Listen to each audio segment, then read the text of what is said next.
Hello everyone, we're Healthy School Tucson. This is our fall semester portfolio. I'm Anna. I'm Caroline. And I'm Suzette De La Rosa.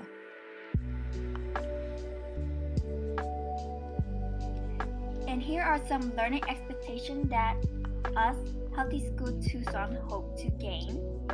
We hope to gain experience of teaching and interacting with the students in an online and school setting, come up with lessons and activities that fit within the independent learning, and gain knowledge and skills that cannot be easily communicated in classrooms.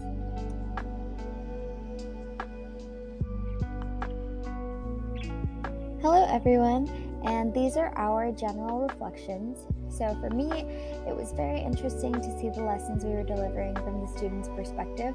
Since they are younger kids, it is so fun to see how they interpret these lessons and how they make their own connections to them. After delivering this lesson online, I also noticed that classes in person are so much more interactive and fun for both us, the presenters, and the students.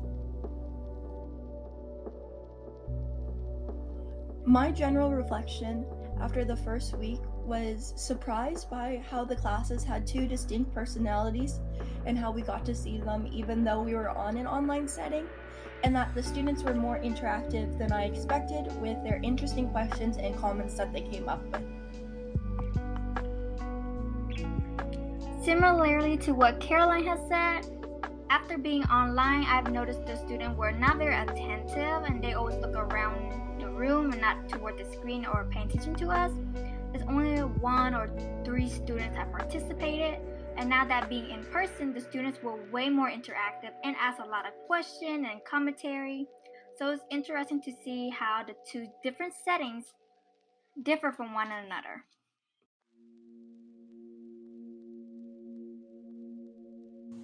Our team goals were to first create a new age-appropriate lesson plan about body image and self-esteem.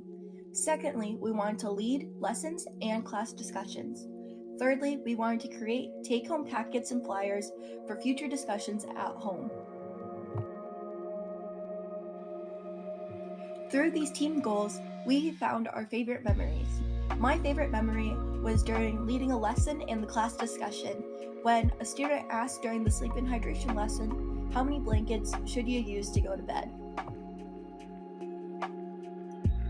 For me, my favorite memory was during the body positivity lesson where the classes has played Jeopardy from the previous lessons.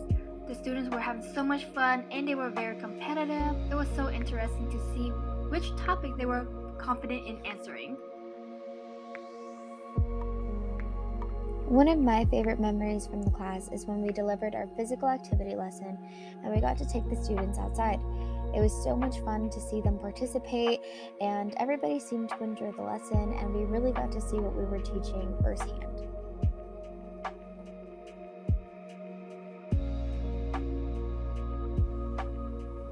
Throughout our experience with Healthy Schools Tucson, we got to gather a lot of skills and knowledge. For the skills, we gained new knowledge in quick response to unanticipated questions. We gained skills in finding age-appropriate health content for children. We gained the ability to educate and convey messages to a diverse group, and we got to work with others to effectively teach and keep the attention of the room, while also creating interesting and captivating activities to emphasize learning objectives. For our knowledge, we realize that having a plan is not enough, so we have to be ready to adapt. We also understood and promoted healthy habits and behaviors to children, as well as researching our topics as much as possible so that we were ready and prepared to answer all questions.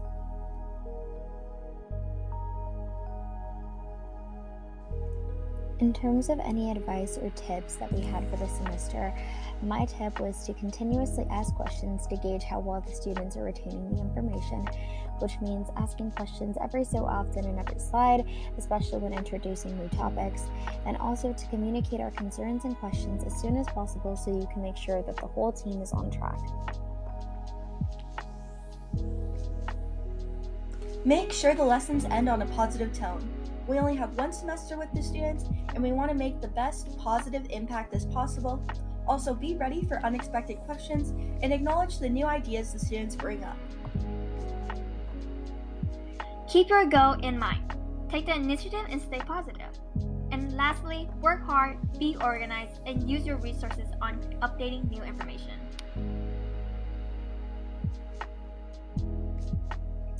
Here are some photos and videos of the activities we've done with the St. Peter and Paul Middle School students.